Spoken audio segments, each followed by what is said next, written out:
નમસ્કાર દર્શક મિત્રો, 14મી ફેબ્રુઆરીએ જીડીપીએલ જૂનાગઢ ન્યૂઝમાં આપનું પ્રેમપૂર્વક સ્વાગત છે। વસંત પંચમી છે, માતા સરસ્વતીને વંદન કરીએ, પરંતુ આપણે આજે યાદ કરવા ઘટે પુલવામાના શહીદોને।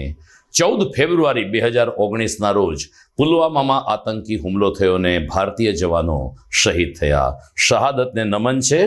જોઈએ આજના મુખ્ય સમાચાર। દુબઈમાં પ્રથમ હિન્દુ મંદિરને ખુલ્લું મૂકતા પીએમ મોદી। ભારત અને યુએઈ વચ્ચે યુપીઆઈથી નાણાકીય વ્યવહાર શરૂ કરવામાં આવ્યો। કાલે મહાનગરપાલિકાના 2 મળશે જનરલ બોર્ડ। નવા શીશામાં જૂનો દારૂ ભરીને સામાન્ય બજેટને મંજૂર કરશે શાસક પક્ષ, તો વોકળા મુદ્દે વિપક્ષ પણ બની શકે છે આક્રમક। આજે વસંત પંચમી। જૂનાગઢમાં આવેલ ગુજરાતના એકમાત્ર સરસ્વતી મંદિરે પૂજા અને આરતીનો યોજાયો કાર્યક્રમ। છેલ્લા 1 વર્ષમાં જૂનાગઢ ટ્રાફિક પોલીસે 62 લાખથી વધુનો દંડ વસૂલ્યો। એક જ મહિનામાં 519 વાહનો કર્યા ડિટેઇન। અને માણાવદરમાં 9.25 લાખની લૂંટથી સનસનાટી। નગરપાલિકાના પૂર્વ પ્રમુખ લૂંટાયા। આ તમામ સમાચાર આપણે વિસ્તારથી જોઈએ, પરંતુ તે પહેલા લઈએ એક બ્રેક।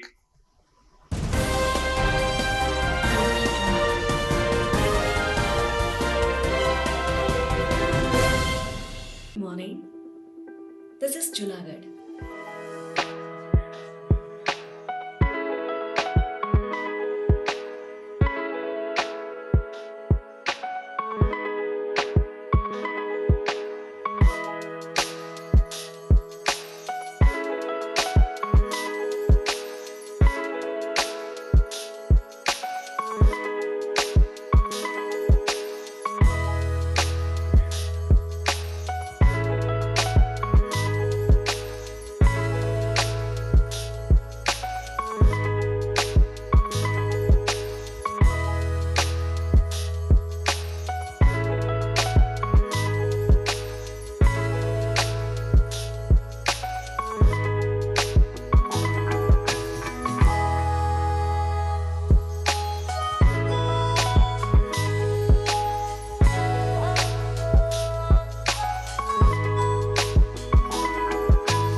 હવે જોઈએ સમાચાર વિગતવાર।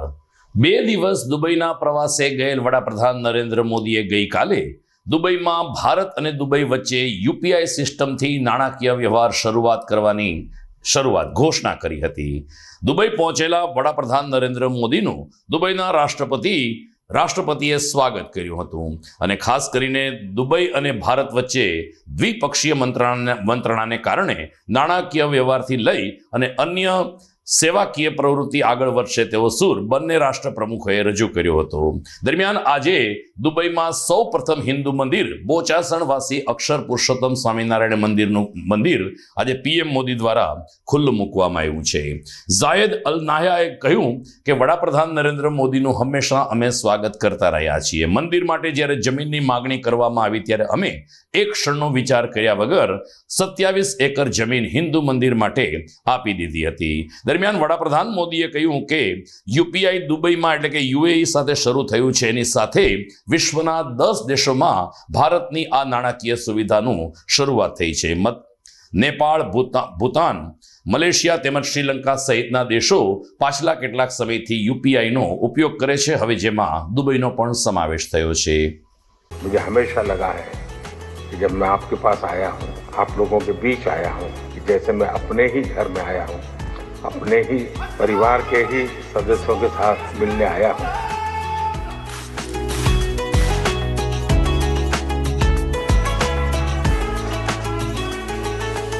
भारत और यूएई के बीच में हर क्षेत्र में एक सांझी भागीदारी हो रही है. हम यूपीआई मेरा और हमारा जीवन कार्ड, इन दोनों का एक प्रकार से एक नया युग शुरू हो रहा है फिनटेक का.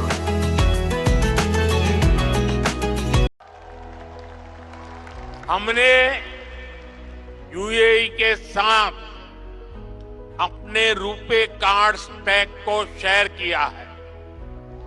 इससे यूएई को अपना डोमेस्टिक कार्ड सिस्टम डेवलप करने में मदद मिली है. और जानते हैं, भारत के सहयोग से बने कार्ड सिस्टम का यूएई ने क्या नाम रखा है? यूएई ने नाम रखा है जीवन. कितना खूबसूरत नाम दिया है यूएई ने. साथियों, जल्द ही यूएई में भी यूपीआई शुरू होने वाला है. इससे यूएई और भारतीय अकाउंट्स के बीच सीमलेस पेमेंट संभव हो पाएगी. इससे आप भारत में अपने परिवार के लोगों को और आसानी से पैसे भेज पाएंगे. આવતીકાલે 15મી ફેબ્રુઆરીએ મહાનગરપાલિકાના 2 જનરલ બોર્ડ મળશે. પ્રથમ બોર્ડ બપોરે 12 કલાકે બજેટ બોર્ડ તરીકે કાર્યરત થશે, જેમાં સ્ટેન્ડિંગ કમિટી દ્વારા વેરા ઘટાડીને 937 કરોડનું અંદાજપત્ર મૂકવામાં આવશે. આમ તો આ બજેટમાં પણ ગત વર્ષની ઘણી બધી જોગવાઈઓનો ઉલ્લેખ કરવામાં આવ્યો છે. એટલે બીજી ભાષામાં કહીએ તો નવા શીશામાં જૂનો દારૂ ભરીને જનરલ બોર્ડ આ બજેટને મંજૂર કરશે. બજેટ બોર્ડ પૂર્ણ થયા બાદ અન્ય એક બોર્ડ મળશે, જેમાં પ્રશ્નોની ચર્ચા કરવામાં આવશે. આ બીજા બોર્ડની અંદર વિપક્ષના લોકો વોકળાના બાંધકામ મુદ્દે શાસક પક્ષને ભીષમાં લે તેવી સંપૂર્ણ સંભાવના છે, ને એને માટે વિપક્ષે કેટલીક તૈયારીઓ પણ કરી લીધી છે. ઉલ્લેખનીય છે કે મ્યુનિસિપલ કમિશનર માટે આ પ્રથમ બોર્ડ છે. અગાઉ રાજેશ તન્ના છેલ્લું બોર્ડ હતું, ને હવે પછીનું જે બોર્ડ આવતીકાલે મળી રહ્યું છે, જે municipal commissioner doctor Om Prakash માટે પ્રથમ બોર્ડ રહેશે. સમાચારમાં આગળ વાત કરીએ તો આજે મહાસુદ પાંચમ, જેને આપણા શાસ્ત્રમાં વસંત પંચમી તરીકે વર્ણવેલ છે. આજનો દિવસ એવો છે કે જેમાં કોઈ મુહૂર્ત જોવામાં આવતા નથી, અને શુકનવંતો આ દિવસ ગણાય છે, કારણ કે માતા સરસ્વતીની આરાધના કરવાનો આજનો દિવસ હોય છે. સમગ્ર ગુજરાતમાં એકમાત્ર સરસ્વતી મંદિર જૂનાગઢમાં આવેલ છે. હાટકેશ હોસ્પિટલની પાસે રેલવે લાઇન પાસે આવેલ આ સરસ્વતી મંદિર નવાબી સમયનું મંદિર દેખાય છે, અને એની બાંધણી પણ એટલી જ સરસ અને કોતરણીયુક્ત દેખાઈ રહી છે. આજે સરસ્વતી માતાના મંદિર ખાતે માતા સરસ્વતીના દર્શન કરીને સુખાકારી માટે પ્રાર્થના કરવા માટે આસપાસના લોકો તેમજ માઈ ભક્તો ઉપસ્થિત રહ્યા હતા. જૂનાગઢની શ્રી હાટકેશ્વર સંસ્થા સંચાલિત આ સરસ્વતી મંદિરમાં આજે માતાજીને શણગાર, પૂજા અને આરતીનો વિશેષ કાર્યક્રમ યોજાયો હતો. પેઢી દર પેઢીથી મા સરસ્વતીની ભક્તિને પૂજા કરતા પરિવારજનોએ પૂજારી પરિવારે આજના દિવસની પ્રસન્નતા વ્યક્ત કરી હતી. તો નિયમિત દર્શનાર્થે આવતા માઈ ભક્તોએ પણ સરસ્વતી મંદિર એટલે કે સરસ્વતી માતાનું મહાત્મ્ય ઉજાગર કરીને વસંત પંચમી નિમિત્તે માતાના દર્શન કરીને આજનો દિવસ ધન્ય બનાવ્યો હતો. આ સરસ્વતી મંદિરે દરરોજના દર્શનાર્થી છીએ, અને ભૂતનાથ મંદિરની બરાબર બાજુમાં આવેલું છે.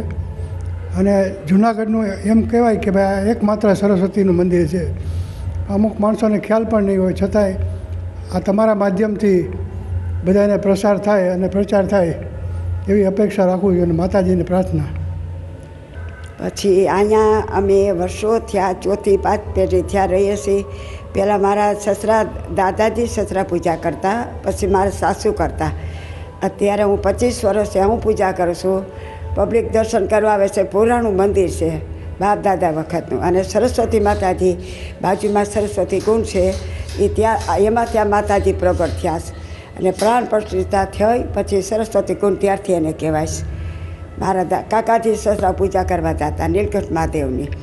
પછી એને માતાજી નામ વાસ થતો હતો. પછી મારા દાદાજી સસરાને એમ કીધું કે મને બાપુજી કાંઈ કેવી રીતે આમ અવાજ આવે છે. ત્યારે તો એ સમયમાં તો ક્યાં કાંઈ એવું બધું હતું. એટલે પછી એને બોલાવ્યા માણસોને, એના માતાજીને બહાર કાઢી અને પ્રાણ પ્રતિષ્ઠા કરી. ત્યારથી માતાજી સરસ્વતી મંદિર કહેવાય છે. હું સોનલ શેઠ આજે વસંત પંચમી નિમિત્તે આ સરસ્વતી માતાના મંદિરે દર્શન કરવા આવી હતી. આપણા આખા ઓલ જુનાગઢમાં આ એક જ સરસ્વતી માતાનું સ્પેશિયલ મંદિર છે. અને આ મંદિરમાં લક્ષ્મીનારાયણ દેવ, પાર્વતી દેવી, ગીતા મંદિર અને સરસ્વતી માતા બિરાજે છે. અલૌકિક અને અદ્ભુત મંદિર છે. અને ખાસ તો સરસ્વતી માતાને એ પ્રાર્થના કરવાની આજના દિવસે કે અમારી આ મન, વચન, કાયા, બુદ્ધિ, ચિત્ત, અહંકાર એવા શાદવાદ મનોહર બનાવો કે ક્યારેય કોઈ જીવ અમારા થકી દુભાય નહીં, કોઈ જીવને અમારા થકી ભય ન પામે. અને હે સરસ્વતી માતા, અમને નિરંતર સદવાણી, સમ્યક વાણી, સૌડી વાણી દેજો. નિરંતર સદબુદ્ધિ, સૌડી બુદ્ધિ, સમ્યક બુદ્ધિ દેજો. નિરંતર અમને જગત નિર્દોષ, નિર્મળ, નિશંક, નિર્વિકારી, નિર્મોહી દ્રષ્ટિ આપજો. હે સરસ્વતી માતા, અમારા મન, વચન, કાયા, ચિત્ત, બુદ્ધિ, અહંકાર એવા શાદવાદ મનોહર બનાવો કે અમારા થકી ક્યારેય કોઈ જીવને દુઃખ ન હો. મન, વચન, કાયાથી ક્યારેય કોઈ જીવને અમારા થકી દુઃખ ન હો. ક્યારેય સરસ્વતીમાં અમારા અંતરમાં અહંકાર ના આવે, ક્યારેય અમારી વાણીમાં કઠોરતા, તિરસ્કાર ના આવે, ક્યારેય અમારા મનમાં કોઈ જીવ પ્રત્યે અભાવ કે કઠોર ભાષા ન બોલાય ને ક્યારેય અમારી આંખોમાં વિષય વિકાર કે દ્રષ્ટિ દોષ ન થાય તેવી કૃપા કરુણા સરસ્વતી માતા જગતના સર્વ જીવો પર વરસાવે. અને સરસ્વતી માતાનો સંપૂર્ણ રાજીપો મળે એવા શુભ અને શુભ સંયોગો જગતના સર્વ જીવોને ભેગા કરી આપજો. ઓમ એમ સરસ્વતી નમઃ, ઓમ એમ નમઃ, ઓમ રીમ શિર અર્હમ વદ વદ વાગ વાગીની સ્વાહા. આગામી મહાશિવરાત્રિના મેળા માટે વહીવટી તંત્રે તૈયારીઓ શરૂ કરી છે. જિલ્લા કલેક્ટર અનિલ રાણાવસિયાના અધ્યક્ષ સ્થાને મળેલી બેઠકમાં મહાશિવરાત્રિના મેળાના સુચારુ આયોજન માટે અલગ અલગ 13 સમિતિની રચના કરવામાં આવી છે. જેમાં ખાસ કરીને મેળામાં આવતા પ્રવાસીઓ માટે સ્વાગત સમિતિ, સાંસ્કૃતિક કાર્યક્રમ માટેની અલગ સમિતિ, ઇલેક્ટ્રિક મંડપ માટેની અલગ, પાણી, આરોગ્ય, પરિવહન આવી અલગ અલગ સમિતિની રચના કરીને મામલતદાર અને ડેપ્યુટી કલેક્ટર સહિતના અધિકારીઓને આ સમિતિનું સંચાલન કરવા માટેની જવાબદારી આપવામાં આવી છે. ઉલ્લેખનીય છે કે ભવનાથમાં 5મી માર્ચથી 8મી માર્ચ દરમિયાન મહાશિવરાત્રિનો ભાતીગળ મેળો યોજાવાનો છે, જેની તૈયારી તંત્ર દ્વારા શરૂ કરવામાં આવી છે. શિવરાત્રિના મેળામાં આ વર્ષે 10 લાખ જેટલા ભાવિકો ઉપસ્થિત રહે તેવી સંભાવના પણ તંત્રએ વ્યક્ત કરી છે. દર્શક મિત્રો, સમાચારમાં સમય થઈ ગયો છે એક વિરામનો.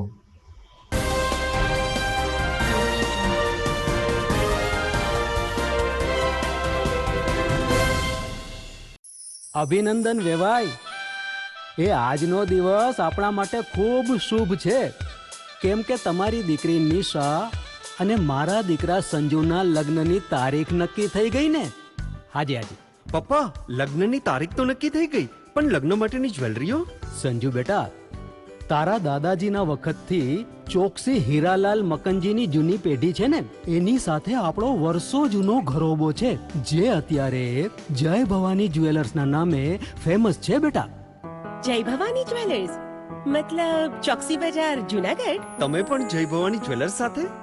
અમે ભલે રાજકોટના હોઈએ, પરંતુ જય ભવાની જ્વેલર્સ સાથે અમારો પરિવાર પણ વર્ષોથી સંકળાયેલો છે, જ્યાં છેતરાવાની કોઈ શક્યતા જ નથી. આને કહેવાય સોનામાં સુગંધ ભળી. વાવ બેટા, ચાલો આપણે સૌ જઈએ જય ભવાની જ્વેલર્સના શોરૂમ પર. તમે લોકો જઈ આવો, હું રસોઈ બનાવી રાખું.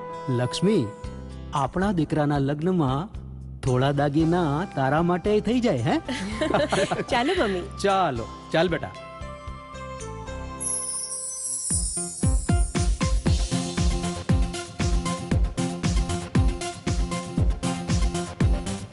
સુંદર વ્યાજબી દામ, એક જ નામ, જય ભવાની જ્વેલર્સ, તહેવાર વ્યવહાર, બંગડી વીટી હાર, ડિઝાઇન અપાર, જય ભવાની જ્વેલર્સ, જય ભવાની જ્વેલર્સ.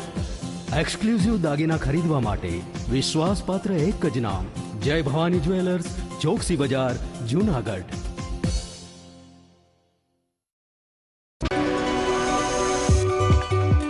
જૂનાગઢના યુવા ક્રિકેટ પ્રેમીઓ માટે આનંદના સમાચાર.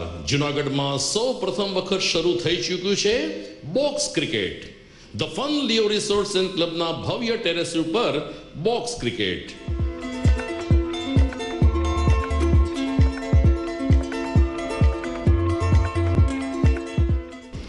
બોક્સ ક્રિકેટ નોંધી લેશો સમય સવારે 6 થી બપોરે 12 અને સાંજે 6 થી રાત્રિના 12.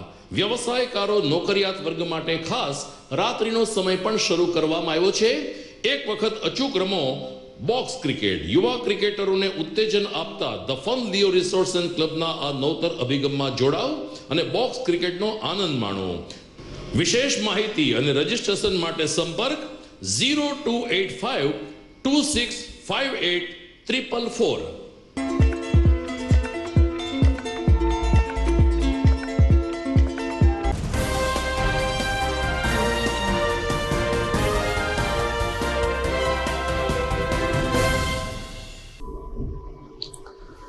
વિરામ બાદ આપનું સ્વાગત છે.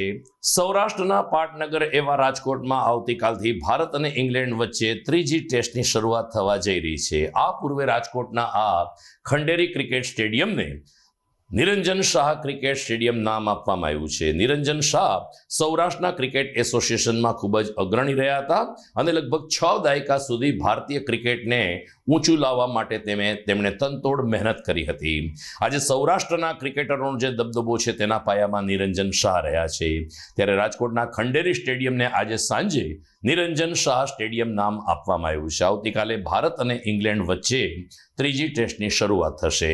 અગાઉ બંને દેશ એક ટેસ્ટ જીતી ચૂક્યા છે, જેને કારણે શ્રેણી અંકે કરવા માટે આવતીકાલની ટેસ્ટ જીતવા બંને ટીમો મરણીયો પ્રયાસ કરશે.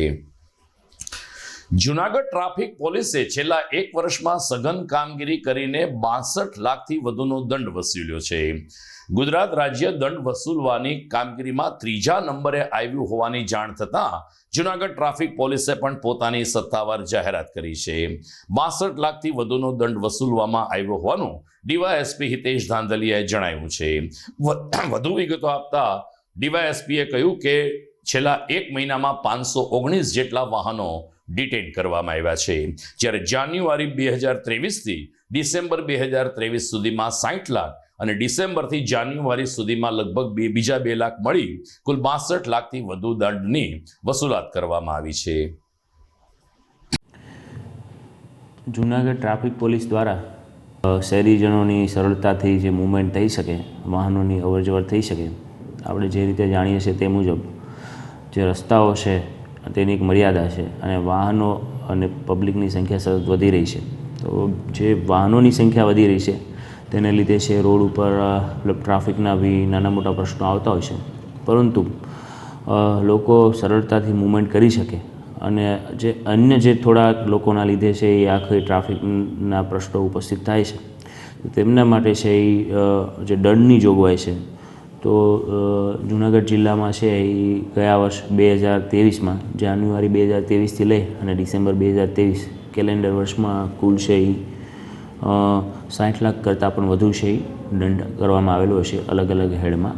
આ ઉપરાંત ડિસેમ્બર 2023માં ટોટલ 555 વાહન છે MB 207 મુજબ ડિટેન કરવામાં આવેલા છે. જાન્યુઆરીના એડ કરીએ તો અન્ય બીજા વાહનો મળીને ટોટલ 519 જાન્યુઆરી 2024ના અને ડિસેમ્બરના થઈ અને 579 વાહનો છે એ ડિટેન કરવામાં આવેલા છે. આ ઉપરાંત અન્ય છે એનસીની કામગીરી પણ 2400 કરતાં વધારે કરવામાં આવેલી છે. તો આપના માધ્યમથી પણ તમામ લોકોને અપીલ કરશું કે લોકોને દંડ કરવો એ પોલીસની પ્રાયોરિટી નથી, પરંતુ જ્યારે આ ટ્રાફિકનું નિયમન શહેરીજનો છે સરળતાથી છે એ મૂવમેન્ટ કરી શકે, કોઈ જગ્યાએ નો પાર્કિંગમાં વાહન પાર્ક થયેલું હોય તો તમામ લોકોને અગવડતા પડે છે. તે જ રીતે જ્યારે છે એ 3 સવારી જવું અથવા તો છે એ અન્ય છે એ ટ્રાફિકના નિયમોનું પાલન ના કરવું, સીટ બેલ્ટ ના બાંધો, તો તેના લીધે એક્સિડન્ટ થાય તેવા સમયે પણ છે એ મુશ્કેલીનો ભોગ બનતા હોય છે.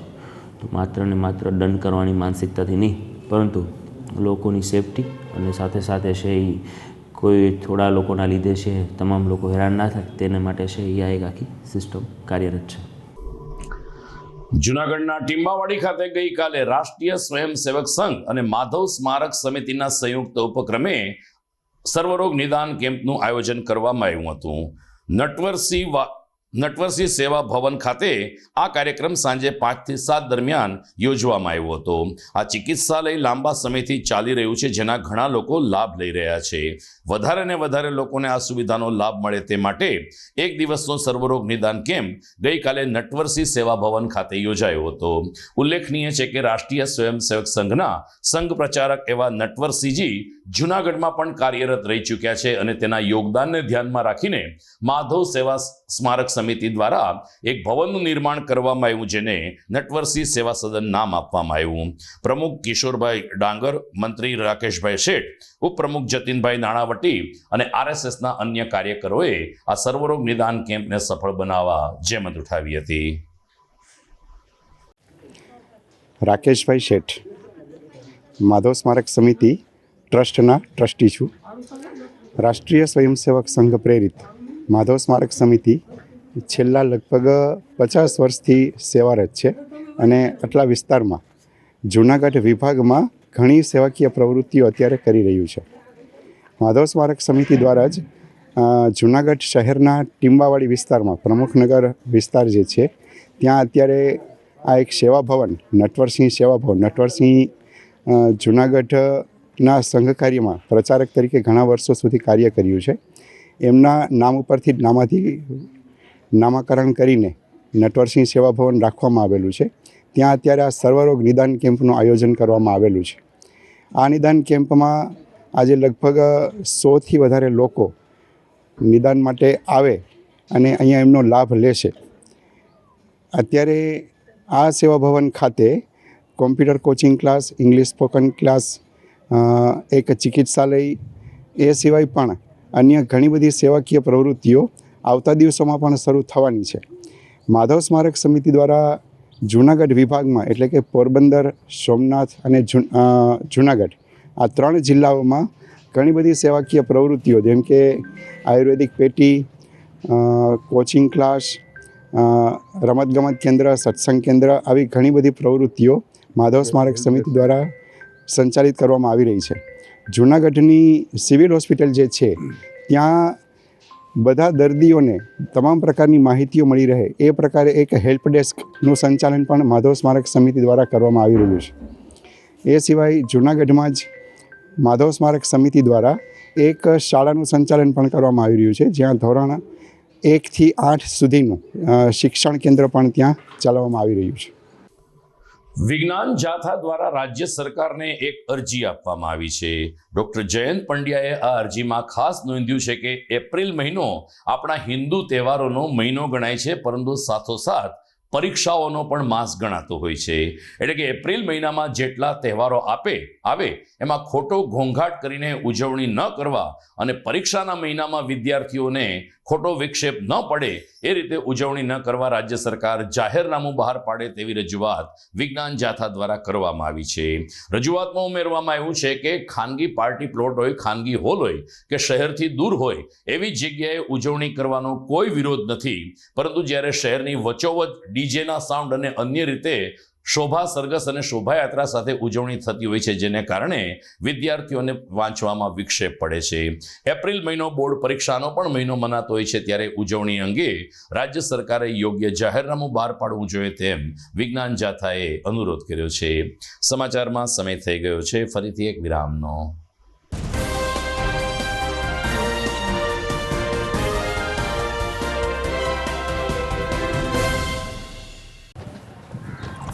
ઘર લગ્ન માટે તૈયાર છે, બસ તારા આવવાની રાહ જોઈ રહ્યો છું.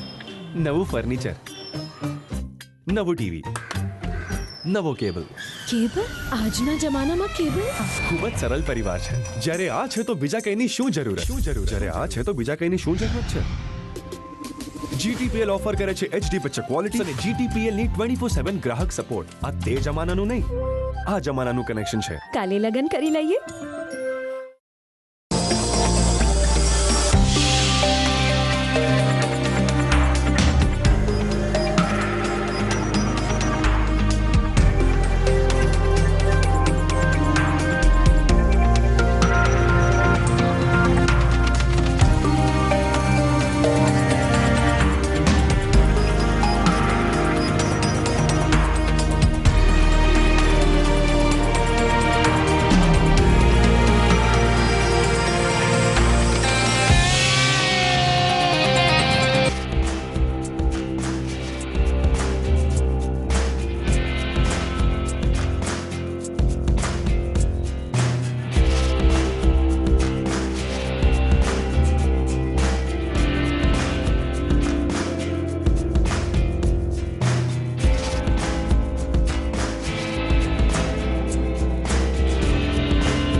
સમાચારના અંતિમ ચરણમાં આપનું પુનઃ સ્વાગત છે.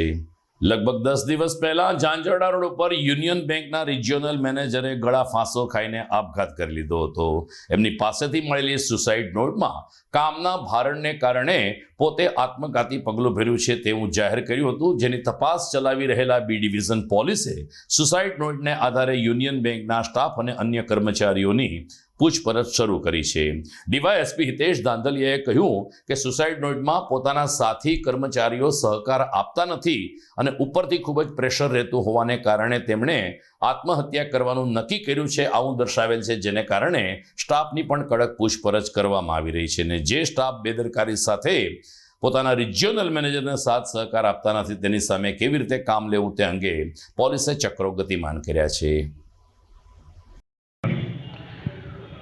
એકાદ વીક પહેલાં બી ડિવિઝન પોલીસ સ્ટેશન વિસ્તારમાં આવેલા ઝાંઝરડા રોડ ખાતે જે યુનિયન બેંક આવેલી તેમના મેનેજર સિયારામ પ્રસાદ દ્વારા ગળે ફાંસો ખાઈ અને આત્મહત્યા કરવામાં આવેલી. તેના સીસીટીવી પણ સામે આવ્યા અને આ જે દુઃખદ બનાવ બનેલો તેમાં બી ડિવિઝન પોલીસ સ્ટેશનમાં 174 મુજબ જે અકસ્માત મોતનો ગુનો દાખલ કરવામાં આવેલો અને તેની તપાસ હાલ B division PI Nirav Shah દ્વારા થઈ રહી છે. જ્યારે આ બનાવ બનેલો તે સમયે છે પોલીસ દ્વારા છે સુસાઇડ નોટ કબજે કરવામાં આવેલી અને તપાસ અધિકારી શ્રી દ્વારા જે સુસાઇડ નોટમાં જે આક્ષેપો કરેલા કે સતત ટોર્ચરિંગ રહેતું હતું કામ, આ ઉપરાંત 3 વિભાગનું કામ તેમને સોંપવામાં આવેલું હતું અને જે સ્ટાફ આપવામાં આવતો હતો તે પણ બરાબર કામ નહોતો કરતો અને યુનિયનબાજી કરતો હતો. તો આ બાબતે તપાસ અધિકારી શ્રી દ્વારા છે એ બેંકના અન્ય કર્મચારીઓ અને આજે મેનેજર સાથે સંકળાયેલા અન્ય જે બેંકનો સ્ટાફ છે તેમના પૂછપરછની હાલ તપાસ શરૂ છે. આ ઉપરાંત તેમનો જે પરિવાર છે તે મૂળ યુપીના ભોજપુર જિલ્લાનો હોય અને આ લોકો પરિવારના સભ્યો છે એ હાલ જે મરણ જનાર છે તેમની અંતિમ વિધિમાં અને અન્ય અંત્યેષ્ટિ પછીની જે ક્રિયા હોય તેમાં રોકાયેલા છે. તે તપાસ અધિકારીશ્રીના સંપર્કમાં છે. તેમના જણાવ્યા મુજબ એની અંત્યેષ્ટિની જે કાર્યવાહી પૂર્ણ થયા બાદ પોલીસને છે તપાસ દરમિયાન કોઈ રજૂઆત હશે તો એમને પણ ધ્યાને લેવામાં આવશે અને જે કોઈ કસૂરવાર થશે તેમના વિરુદ્ધ છે કાયદેસરની કાર્યવાહી કરવામાં આવશે. સાહેબ, સુસાઇડ નોટમાં કોઈ ઉલ્લેખ થયો? સુસાઇડ નોટમાં છે તેમને કોઈ નામ કે કોઈ વિગત લખેલી નથી, પરંતુ 3 ડિપાર્ટમેન્ટનું કામ છે એ તેમને આપવામાં આવેલું હતું. જે ખરેખર એક ડિપાર્ટમેન્ટનું કામ છે એક ઓફિસરને કરવાનું હોય, પરંતુ અલગ અલગ 3 ડિપાર્ટમેન્ટનું જવાબદારી છે તેમના પર હતું. આ ઉપરાંત ટાર્ગેટનું ટોર્ચરિંગ રહેતું હતું અને જે પર્ટિક્યુલર જે બેંકનો સ્ટાફ હતો તે યુનિયનબાજી કરતો હતો. એટલે જે બેંકના કર્મચારી પાસેથી જે આઉટપુટ મળવું જોઈએ તે મળી રહેલ નહોતું. તો તેમના સ્ટ્રેસના લીધે છે એ આ પગલું ભરે છે તેવી હકીકત તેમણે જણાવી. જુનાગઢ જિલ્લાના માણાવદર શહેરમાં ગઈકાલે સમી સાંજે 9,30,000ની દિલધડક લૂંટ થતાં સનસનાટી મચી ગઈ છે. માણાવદર નગરપાલિકાના પૂર્વ પ્રમુખ અને કપાસના એજન્ટ એવા દિનેશભાઈ કાલરિયા એક જીનિંગ ફેક્ટરીમાંથી રૂપિયા 9,30,000 લઈ અને બીજી મિલમાં આપવા જઈ રહ્યા હતા ત્યારે આવેલા અજાણ્યા શખ્સોએ દિનેશભાઈ કાલરિયાને ધક્કો મારીને પછાડી દીધા અને એની પાસે રહેલ 9,30,000ની લૂંટ ચલાવીને નાસી છૂટ્યા. અત્યારે દિનેશભાઈ કાલરિયાને સારવાર અર્થે હોસ્પિટલમાં દાખલ કરવામાં આવ્યા છે, પરંતુ સીસીટીવી કેમેરાને આધારે પોલીસે આ દિલધડક લૂંટ ચલાવનાર આરોપીને પકડવા તજવીજ હાથ ધરી છે. માણસ દિનેશભાઈ કાલરિયા, નટરાજ બ્રોકરનું ધંધો ચલાવું છું અને બ્રોકરિંગનું કામ કરું છું, કમિશનનું, કપાસનું, કપાસિયાનું અને ઓલ્ડ સૌરાષ્ટ્ર 14 વર્ષથી એસોસિએશનનો પ્રમુખ છું. ને હું ગિરિરાજ મનોજભાઈ ત્યાંથી પેમેન્ટ લઈ ને સનલાઇટ કોટેક્સમાં પેમેન્ટ દેવા જતો હતો. કુલ 14,30,900 આશરે પેમેન્ટ હતું. આગલે દિવસે 5 ને આપ્યા એટલે 5 હું દે આવ્યો. બાકીના મનોજભાઈ કે બીજે દિવસે તમે લઈ જજો, એટલે હું આજે લેવા ગયો. બીજે દિવસે એ લઈને જતો હતો તો ગૌશાળા પાસે એક ભાઈ ઊભો હતો જાંબુડાને ગાડી પાસે, અને બીજા મોટરસાઇકલ જુનાગઢ બાજુથી આવી ને એ ભાઈને મને ત્રણેય પાડીને 9,30,000 રૂપિયા લૂંટીને જાંબુડાને ગાડીમાં વહી ગયા. પાડી દીધો મને, બરાબર. હું મોટરસાઇકલ નીચે દબાઈ ગયો ને એક બાપાએ આવીને મને ઊભો કર્યો. અત્યારે તમે ક્યાં છો? અત્યારે હોસ્પિટલમાં. પગમાં લાગ્યું છે, કરોડરજ્જુમાં લાગ્યું છે, મને પડ્યો છે, એટલે સારવાર માટે આવ્યો. કેટલું પેમેન્ટ હતું? પેમેન્ટ 9,30,000 આશરે. લૂંટારૂને આપ ઓળખો છો? લૂંટારૂને ઓળખ્યું ને, પણ એક જણાએ કડું પહેર્યું હતું ને જે આમ આછું પાતળું હામાં આવે તો ઓળખી જાવ. એ કઈ તરફથી આવતા હતા? એ 2 જુનાગઢ તરફથી આવતા હતા અને એક જાંબુડાની ગાડી પાસે ઊભો હતો જે ભાઈ. એ ત્રણેય ગમે સિન્ડિકેટ હોય, અજાણ ભેદું હોય તો એ ખબર નથી, પણ ત્રણેય થઈને મોટરસાઇકલ પાટું માર્યું છે ધીમે કરી, એટલે તો હું પડી ગયો એટલે લઈને નીચે મૂકતે ભાગી ગયો. દર્શક મિત્રો, આ સાથે જ આજના સમાચાર પૂરા કરીએ છીએ, પરંતુ વિદાય લેતા પહેલા જોઈએ મુખ્ય સમાચાર ફરી એકવાર. દુબઈમાં પ્રથમ હિન્દુ મંદિરને ખુલ્લું મૂકતા પીએમ મોદી.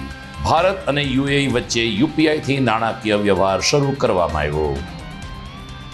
કાલે મહાનગરપાલિકાના 2 મળશે જનરલ બોર્ડ. નવા શીશામાં જૂનો દારૂ ભરીને સામાન્ય બજેટને મંજૂર કરશે શાસક પક્ષ, તો વોકળા મુદ્દે વિપક્ષ પણ બની શકે છે આક્રમક.